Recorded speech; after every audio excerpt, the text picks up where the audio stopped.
picture this. You're sitting across the desk from a highly coveted job candidate. The perfect candidate. Right, the perfect candidate.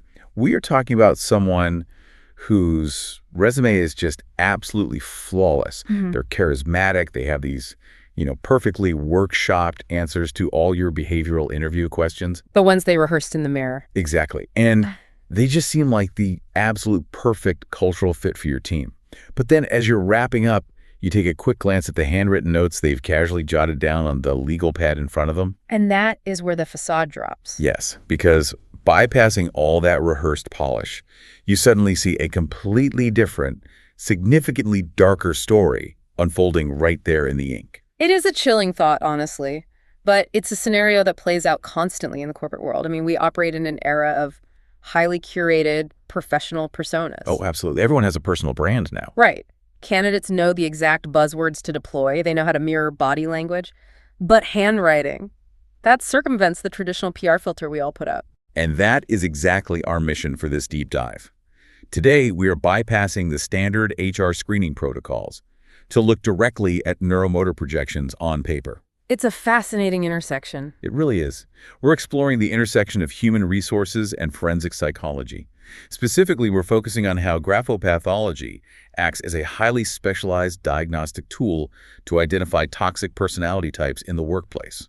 Before they completely dismantle your team dynamic. Yes, before the damage is done. And for you listening, our source stack today is just phenomenal. We are pulling from specialized HR clinical applications, some really intense forensic graphopathology files, and deep psychological analyses of signatures and rubrics. The source material is incredibly rich this time around. It is. And to help me translate the behavioral leaks hidden in these pen strokes, I am joined by our resident expert. It is a pleasure to be here with you and with our listener. The reason this specific intersection of HR and forensics is so vital right now is because we're looking at handwriting not as an art form, but as brain writing. Brain? Yeah, brain writing. It's a subconscious neuromotor projection that simply cannot be sustained artificially, no matter how skilled an actor someone might be during a structured 30-minute interview. Okay, let's unpack this, because calling it brain writing immediately elevates it from the way most of us think about our hastily scribbled grocery lists. Right. It sounds very sci-fi at first. It does. How exactly does the physical act of writing bypass our conscious filters? Well, we tend to think of writing merely as a mechanical hand movement, right? A repetitive skill we acquired back in grade school. But from a neurological and forensic perspective, the hand is merely the printer. The brain is the computer. Oh, I like that distinction. Yeah. The impulses required to form those letters originate deep within the cerebral cortex. They travel through the nervous system directly to the muscles in your hand. So it's a direct feed. Exactly. This means that your writing is a highly sensitive physical manifestation of your mental and emotional states. It reflects your psychological maturity and, crucially, your hidden defense mechanisms. So it's less about good penmanship and more about tracking an electrical signal from the brain to the page. Precisely. It makes complete sense why forensic psychologists use this for behavioral profiling. I mean, a skilled manipulator can easily maintain eye contact. They can fake a charming smile. But they can't consciously micromanage the neuromotor movements of a pen over a sustained period. You can control your tone of voice, you can modulate your body language, but the subconscious always bleeds through in the microscopic automation of handwriting. It's like a leak in the system. Yes, a behavioral leak. When we analyze it, we aren't looking at what they are saying. We are looking at the underlying friction of how their brain forced their hand to say it. One of the sources uses a brilliant analogy for this. They compare clinical graphology to an unconscious polygraph test on paper. It's a great way to visualize it. Right. The spacings, pressure, the harshness of the angles, it all functions like a biometric lie detector that the candidate doesn't even realize is plugged in. What's fascinating here is that forensic graphologists do not look at one oddly shaped vowel and make a sweeping character judgment.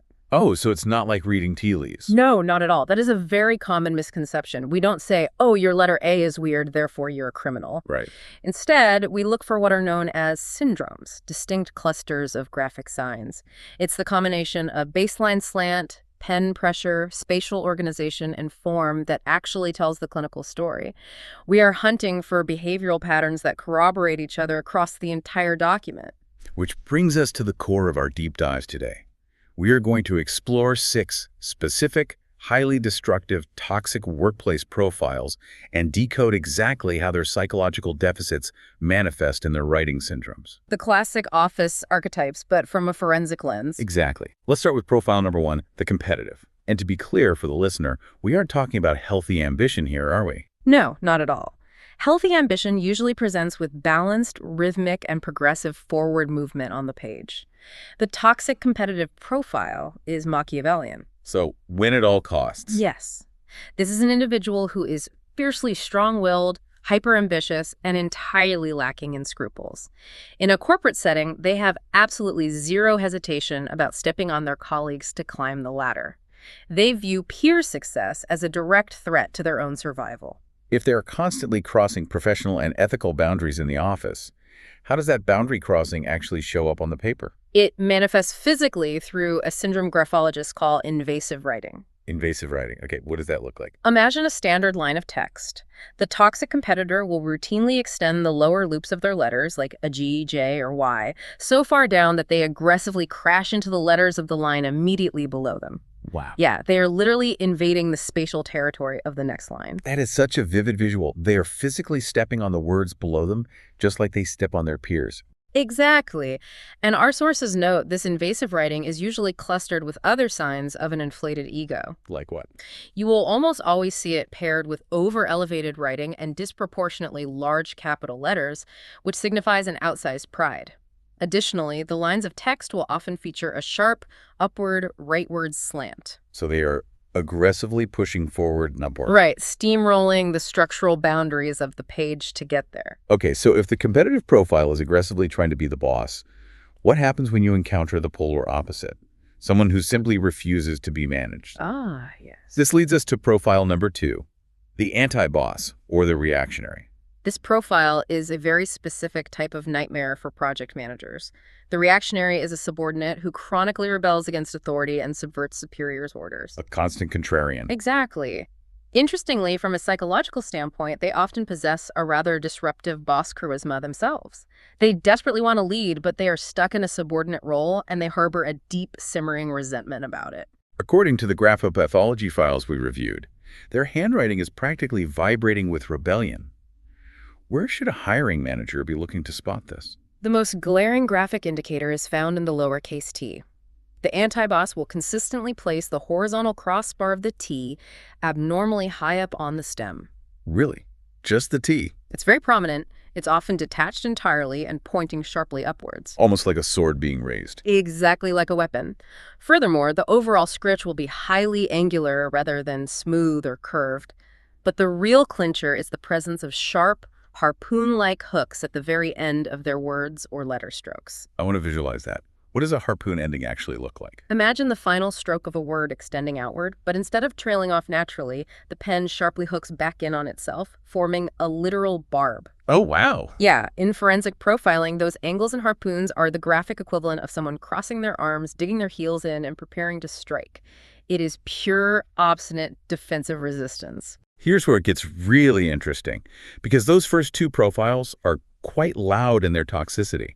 But profile number 3 is the exact opposite. Yes, the quiet threat. Exactly. This is the manipulator. They rely on dark, slippery diplomacy. They disguise their coercion behind a highly crafted mask of charm and seduction. And because of that mask, this is a profile heavily studied in forensic psychology. Manipulators are incredibly smooth.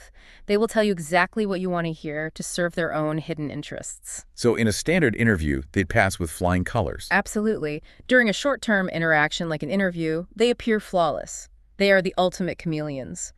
But graphology exposes their medium to long-term behavioral leaks. The sources highlight a specific stroke for this profile called the subterranean letter ending. Yes, this is a fascinating one. How does a stroke become subterranean? It's a brilliant physical metaphor for underhanded control. A subterranean ending occurs when the final stroke of a letter subtly dips down below the baseline and passes underneath the following letter, essentially cradling or wrapping it from below. So they are scooping up the next letter from the shadows. Exactly. It's the graphic equivalent of slipping something past the radar. Like they were supporting you from below, but actually they were trapping you. Precisely. And you will frequently see this combined with what graphologists call filiform or thread-like writing. Thread-like? Yeah, the words are highly illegible and look more like an unraveling string than defined, structured letters.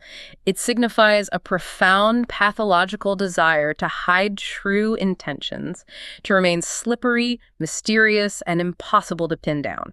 Because if you can't read their writing, you can't read their motives. Exactly. That is deeply unsettling, but an incredibly valuable catch for an HR department. Now, in sharp contrast to the quiet manipulator, we have profile number 4, the aggressive worker. There is absolutely nothing subtle here. No, not at all.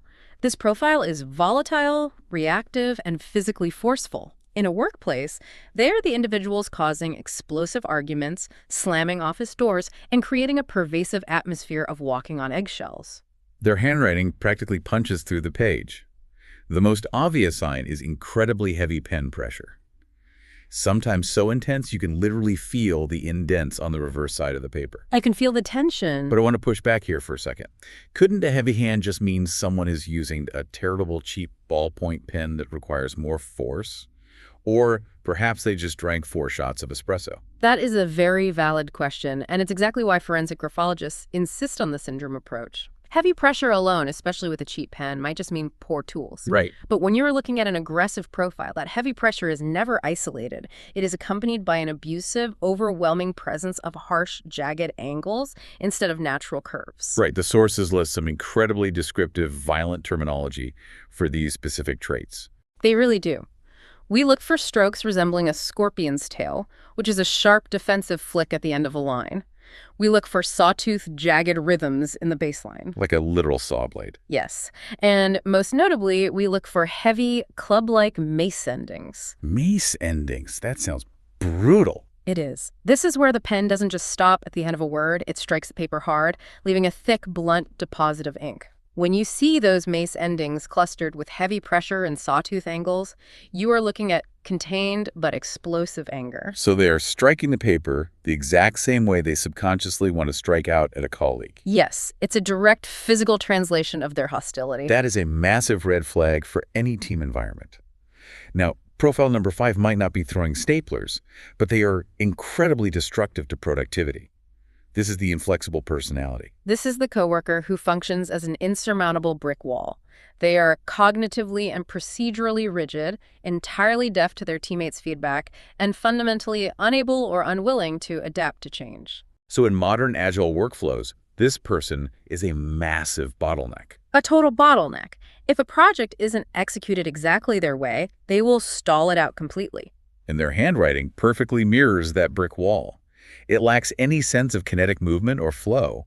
It is characterized by extreme regularity, almost as if it were produced by a typewriter. Very mechanical. Right, with strict, mechanically rigid distances between the lines and the words. But the absolute kicker here is the total absence of curves.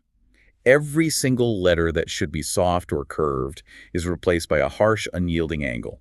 In graphology, curves represent adaptability, empathy, and social grace. When an individual's neuromotor function replaces all natural curves with severe angles, they are graphically shutting out the external world. But let me challenge that again. What if someone just learned a very specific architectural or engineering drafting style of writing? Isn't that just a learned font choice rather than a personality defect? It's an excellent distinction to make. However, architectural drafting styles still maintain a natural flow and rhythm just within a specific structural framework. Okay. The toxic inflexibility we are discussing presents as an unnatural, tense suppression of natural movement. It looks labored and rigid, not just stylistic. They leave absolutely no graphic margin for creativity or compromise, which translates directly to their interpersonal behavior. That makes a lot of sense. Right. Which perfectly sets up our final toxic workplace profile. Profile number 6, the narcissist. If the inflexible personality is an isolated brick wall, the narcissist is the person demanding their name be plastered in neon lights across the entire building. Yes. The clinical narcissist is driven by an all-consuming self-love. They operate with a sense of omnipotence and omnipresence. And in a collaborative team setting, they're a disaster. An absolute disaster because their primary directive is to eclipse their colleagues.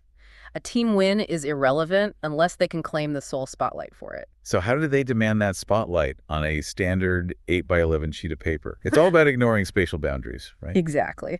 The dominant trait is exaggerated size. The letters are inflated, pompous, and completely disproportionate to the page. Just taking up maximum real estate. You will see massive capital letters, both in the regular text and especially in the signature, completely dwarfing the lowercase letters. They are physically taking up as much space on the page as they demand in the boardroom. It reminds me of those stories you hear about certain eccentric CEOs whose signature takes up half the page. It's like a pufferfish inflating itself to look as big and dominant as possible. That's a perfect analogy. But there's a paradox here, because our sources also point out that alongside these massive letters, narcissists often leave unusually wide spacing between their words. And that spacing is the key to their psychological reality.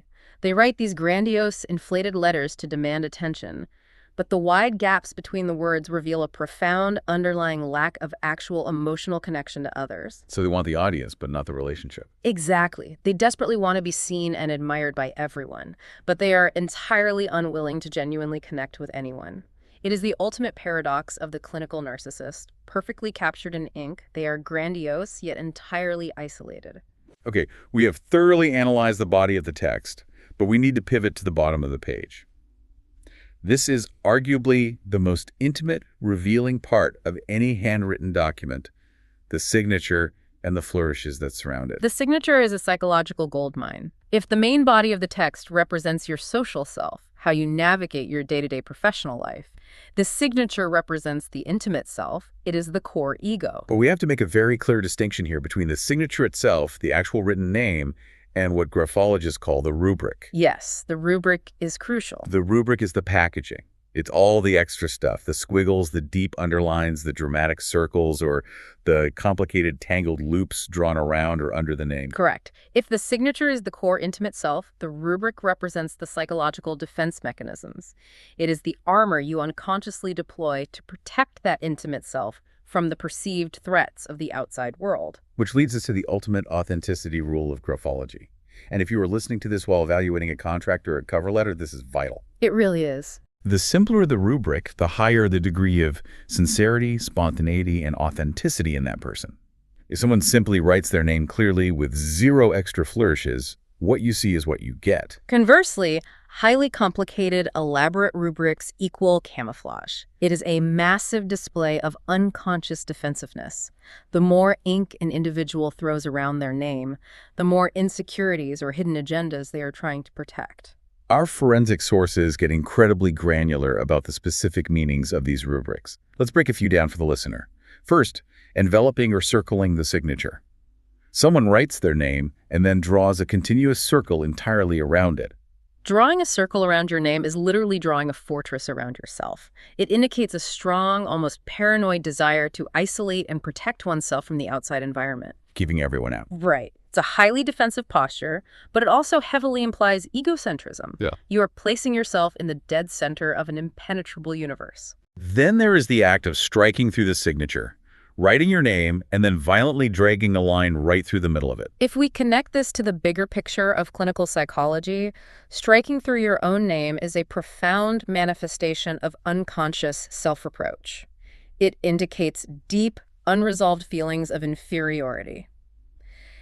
In the framework of transactional analysis, this is often referred to as a psychological loser script. Let's actually unpack that a bit more. What exactly does a loser script mean in a clinical sense? In transactional analysis, a script is essentially an unconscious life plan made in childhood. A loser script means the individual has deeply internalized the belief that they do not deserve success, happiness, or recognition. Wow. So when they strike a line through their own name, it is their unconscious actively self-sabotaging. They are literally crossing themselves out, obliterating their own identity on the page before the outside world has a chance to reject them. That is incredibly tragic, but it's vital context for a manager trying to understand why a brilliant employee might constantly sabotage their own promotions. Now, moving from self-sabotage to self-aggrandizement, what about underlining? Just a firm, straight line under the signature. Underlining is about building a psychological pedestal. It shows a desperate search for recognition, validation, and applause. They are propping their ego up, ensuring they're elevated above the baseline for everyone to admire. What if the rubric isn't a straight line, but a series of chaotic spirals? Spirals are deeply fascinating. They indicate a potent combination of extreme narcissism and a need for protective barriers. Think of a spiral like a whirlpool. It aggressively draws all energy and attention inward toward the center, toward the self. Drawing everyone in? Right. But simultaneously, those concentric rings create a dizzying, hypnotic barrier that prevents anyone from actually getting close to the core. And lastly, the tangled or spiderweb rubric.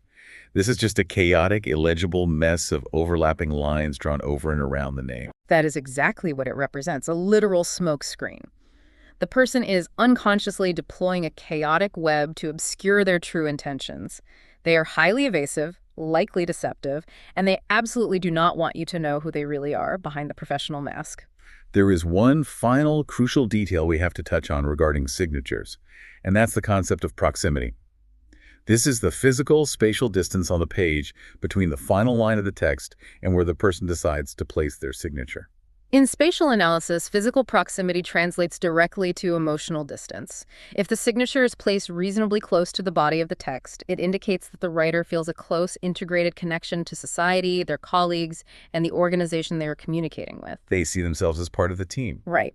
However, if the signature is pushed far down into the bottom corner of the page, completely isolated from the text, it reveals a significant emotional detachment. It shows a profound desire to remain aloof, separate, and unaccountable to the group. So what does this all mean for you listening? It means that graphology is not some mystical parlor trick. When grounded in neuromotor analysis and forensic psychology, it is a profound, incredibly detailed observational science. Absolutely. Whether you are an HR executive prepping to integrate a new hire, a founder evaluating a potential business partner, or a manager trying to diagnose why your current team dynamics are suddenly failing, these insights are invaluable. They let you see the reality behind the resume. They provide a powerful, unfiltered lens to see past the superficial polish. Handwriting betrays the behavioral secrets that the spoken word works so hard to conceal. It really does. It's the ultimate backstage pass to the human psyche. But before we wrap up today's deep dive, I know you had a final, somewhat provocative thought you wanted to leave our listener with regarding the future of this science. I do. This raises an important question, especially given the current trajectory of the corporate world. If our handwriting is the ultimate, unfiltered window into our psychological defenses, our hidden coercions, and our toxic traits, what happens to our understanding of human nature as we accelerate into a purely digital-typed ecosystem? When everything is just an email or a Slack message. Exactly. When everyone is forced to communicate in the exact same uniform, sanitized corporate font, we lose the nuance of those individual neuromotor strokes. Do our digital habits, our keystroke cadence, our response latency, or our specific use of syntax and emojis become the new graphopathology? The new behavioral leaks. Or are we slowly, collectively losing the most profound, intimate diagnostic tool we've ever possessed for truly understanding the human mind? That is a brilliant and frankly slightly terrifying thought to end on. We might literally be losing the paper trail of human behavior. Thank you so much for guiding us through this fascinating material. We hope you've enjoyed unpacking the secrets of brainwriting with us today. And we highly encourage you, look a little closer the next time a candidate slides a handwritten note across the desk or a colleague signs a physical document. You might just see exactly who they really are. See you next time.